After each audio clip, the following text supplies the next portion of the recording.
I'm Sue Rice, and living now in Lincoln, Vermont. So I'm a long ways from home. Came by plane to be here with folks that served in Korea. I, Randy and I, and the four small children went out to Korea, South Korea, and Seoul in 1966. Remained there until 1982.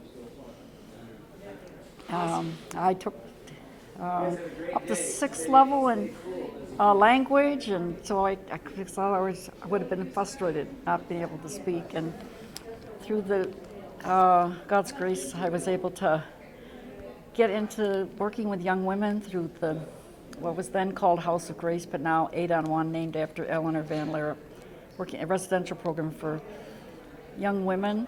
I started out with runaway girls and girls who were gotten into prostitution and wanted to get out, and now then became unwed mothers, and now it's mostly single moms.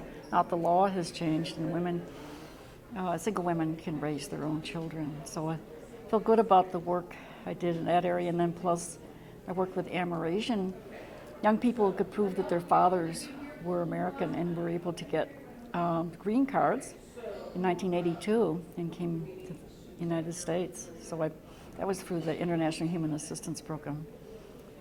Worked with Shide Pak, Barbara Pak's husband. So and then also Randy and I were involved in a special group of people who worked on human rights and justice issues around folks who were imprisoned for speaking out on lack of freedom of speech and press. So that was not our official job, but through the Monday night group, we felt we were able to help those of our friends and colleagues that were speaking out and risking their lives at that time under a dictatorship.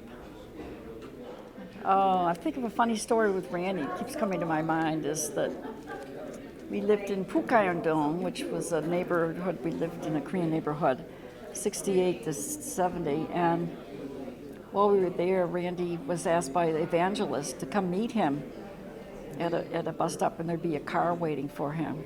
So he went down where the bus stop was, and he saw the car, and he got in the car and sat there, and then all of a sudden a driver came along and looked at Randy and says, "I don't know you. Who are you? Who are you sitting in my car?"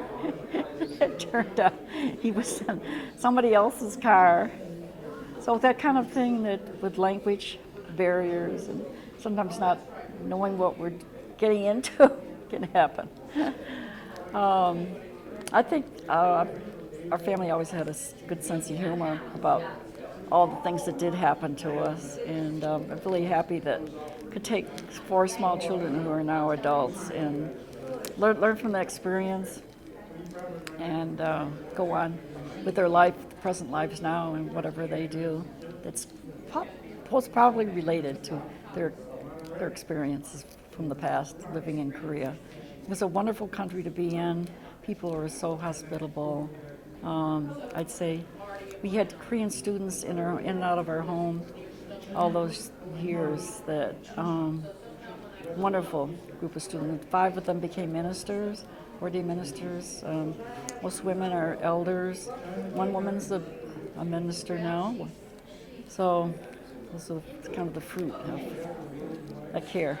And 8-on-1 just celebrated their 50th anniversary about 2 years ago. I was able to, or maybe 5 years ago now, I was able to be at that and felt honored to.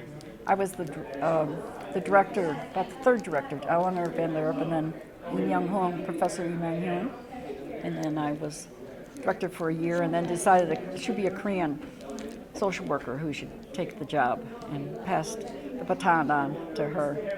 And it's still going. The program is still going, which is good to hear about.